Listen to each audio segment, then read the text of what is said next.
Have you ever wondered why so many tribes have forgotten who they are?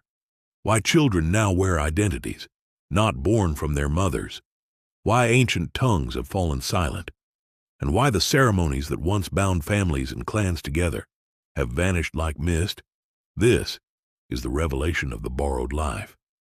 Hey everyone, welcome back to Hidden Roots Africa. Before we dive deep, make sure to subscribe, like, and share this video. You won't want to miss the truth hidden in our history. A vision first seen by Enoch, a prophecy about tribes who live as strangers in their own homeland, who eat foods that weaken them, worship in foreign temples, and call others father, while forgetting their own blood. It is a warning and a call to awakening, because when a tribe walks in a borrowed identity, it loses its power. But when it remembers the covenant, the earth itself begins to tremble. You ask, what is a covenant? A covenant is not a religious word. It is not a church idea, nor a story. It is DNA in action, the instruction manual placed in a people by the Almighty Himself. It is the pattern for life. It tells you how to farm, which seeds to plant, which rains to honor, which soils to protect, how to marry, how unions sustain clans, how families grow strong, how to raise children, what stories, songs, and teachings preserve identity, how to treat the land, rivers, mountains, forests, sacred sites, alive with covenant codes, what foods keep you strong, grains, fruits, meats, and roots designed by creation for your body, what names carry your identity, echoing ancestry, clan, and divine purpose, what languages open your spirit, tongues that vibrate with creation, that speak directly to the Almighty, how your tribe functions together, councils, totems, elders, ceremonies, rites of passage, where your inheritance lies, lands, mountains, and rivers, belonging to you by covenant. Totems, for example, are living records of your covenant. Each animal, tree, and sacred hill encodes lessons, laws, and protection. To forget your totems is to forget the instructions in your bloodline. To violate them is to open the door to chaos. Enoch saw corruption. Enoch saw imitation. Enoch saw identity exchanged. Enoch saw nations influencing and defiling the covenant people. Enoch saw daughters losing purity, sons losing direction. Enoch saw the children of the covenant walking in the ways of foreign nations. And today, this pattern continues. The daughters wear wigs, hair from other nations, acrylic nails, borrowed beauty. They admire the crowns of strangers, while forgetting the glory the Almighty gave them. Hair is taken from women in mourning, from sacrifices, sold by the poor, swept from floors in distant lands, processed in factories. It carries memory, energy, identity. To wear the hair of another nation is to carry their burden, their grief, their sacrifice. Skin is bleached. Hair is straightened. Men and women chase foreign beauty ideals. Clothing, fashion, and adornments mimic strangers. Rather than reflecting materials, colors, and designs of covenant tribes, languages are lost, ceremonies forgotten, foods abandoned, names of strangers adopted, holidays celebrated that belong to other peoples.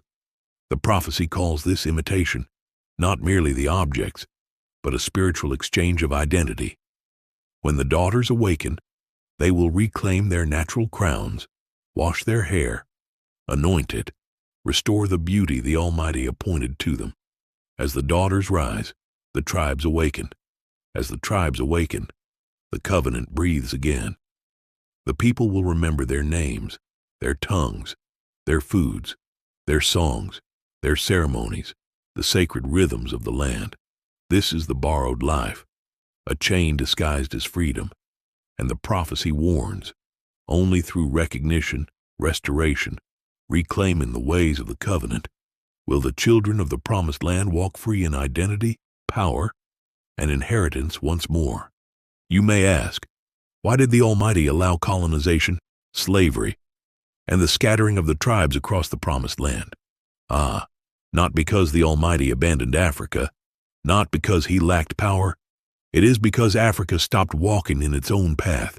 The covenant is not a suggestion, it is a life structure. When its principles are ignored, the laws of creation respond. Like rivers, they either protect you or they allow consequences to flow. Mountains were ignored. Foreign powers claimed them, replacing sacred spaces with churches. Totems were forgotten. Identity became easy to erase. Knowledge of farming, medicine, and family organization was abandoned.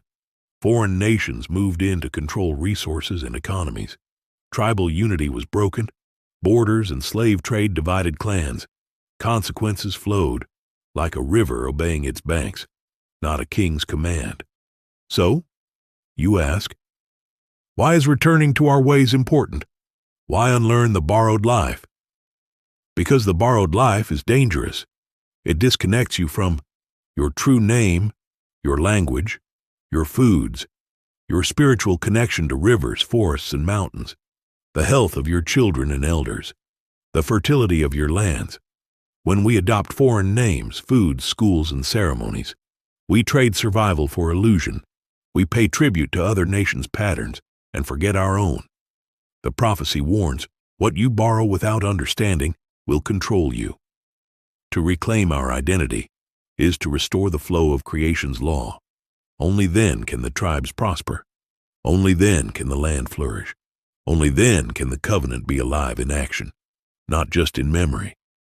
You ask, why did we carry Christian and Arabic names? You can ask again, why did we carry names of our slave masters? Because slavery and colonization forced the identity of the enslaver upon the enslaved. Names are not just labels, they are codes of power. By taking foreign names, Africans were severed from lineage, ancestry, and covenant memory. By restoring true names, the tribes reclaim themselves. They reclaim history, identity, and destiny. You ask, why was Africa chosen? Why these tribes? What's their purpose? Let me tell you what was passed down. These tribes weren't just born, they were planted by the Almighty, like seeds with a specific purpose. They're the keepers of the original covenant, the stewards of the land itself. Think of it this way. Their role is to hold the balance. When they're strong in their purpose, the earth stays in rhythm. They preserve the oldest laws, the ones that keep water clean, soil rich, and life connected. But when that stewardship is forgotten or broken, that's when the disruption starts. The rivers sicken, the soil erodes, the mountains lose their power. It's not just a story, it's a warning and a reminder of how deeply we're all tied to their guardianship. You ask, why didn't the Creator stop the dragons, the beasts, the invaders? Because the covenant is a living system, not a static promise. The Almighty built life to respond to adherence. If the people obey, they are shielded. If they abandon the covenant, protection is withdrawn. This is law, not punishment. Creation itself enforces the covenant. The prophecy of Enoch, Jubilees, and Jasher is a warning, a manual for generations who will walk this path. They foresaw the scattered children, the borrowed life, the beast nations. They wrote it not to instill fear, but to teach future generations how to restore what was lost. You ask, why is Africa awakening now and not earlier? Because timing is a covenantal pattern. Prophecy unfolds when the scattered children are ready to see themselves, to recognize the patterns and act. The bones, the languages, the totems, the lands, they are all whispering reminders. The awakening begins when the people finally see the cause and effect of ignoring the covenant, and the river of history aligns with understanding. You ask, why must we restore culture, language, food, and identity? Because each is a living channel of the covenant. Language carries spiritual vibration and ancestral memory. Food sustain the body and the spiritual energy of the tribe. Marriage practices ensure family stability and tribal continuity. Totems, rituals, and rites anchor humans to creation. Land stewardship preserves inheritance and cosmic balance. Ignoring these invites the borrowed life, a life borrowed from other nations, never truly yours, always controlling you, always alien to your survival. You ask, why must we unlearn foreign things? Because the borrowed life steals vitality, knowledge, sovereignty, clothing, names, languages, foods, celebrations, governance, schools, and temples. All are borrowed, foreign, controlling. By unlearning them, the tribes reclaim their power, their knowledge, their connection to creation. You ask, what is the consequence of ignoring these principles? The prophecy is clear. Wealth flows out, never returned. Children lose identity and direction. Rivers, soils, and forests degrade. Mountains, once sacred, become symbols of foreign dominance. Tribes divide.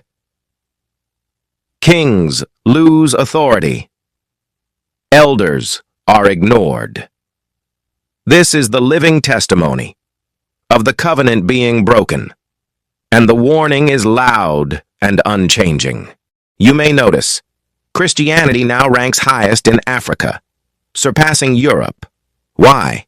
Explosive growth, high birth rates, fervent local evangelism. Syncretism blends foreign doctrines with ancestral spirits. Colonial tool turned cultural anchor. Christianity was weaponized to demonize Bantu customs. Monotheism to the Creator above sun and moon. Circumcision, lobola, elder honor, all labeled pagan to impose mental chains, extract wealth. Post-independence, it exploded. African-led megachurches offered miracles, community, hope, where states failed. Faith filled the void. Yet this borrowed faith dilutes the covenant. Tribes chase imported salvation over sacred rivers, totems, bloodline rites. Fracturing unity prophesied for restoration. Why did colonizers abandon it? Secularized Europe. Enlightenment science, church scandals, wealth-fueled individualism, attendance crashed, below 20% in UK and France. They prioritized progress over piety. They peddled it as control, not conviction.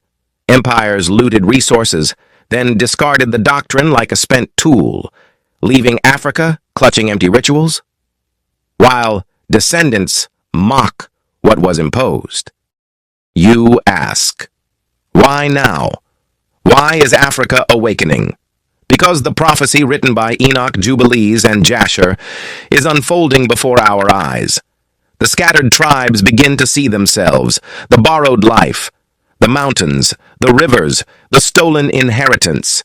The ancestors are calling. The totems are calling. The language is calling. The awakening, led by voices like yours, will reveal the truth to the whole world.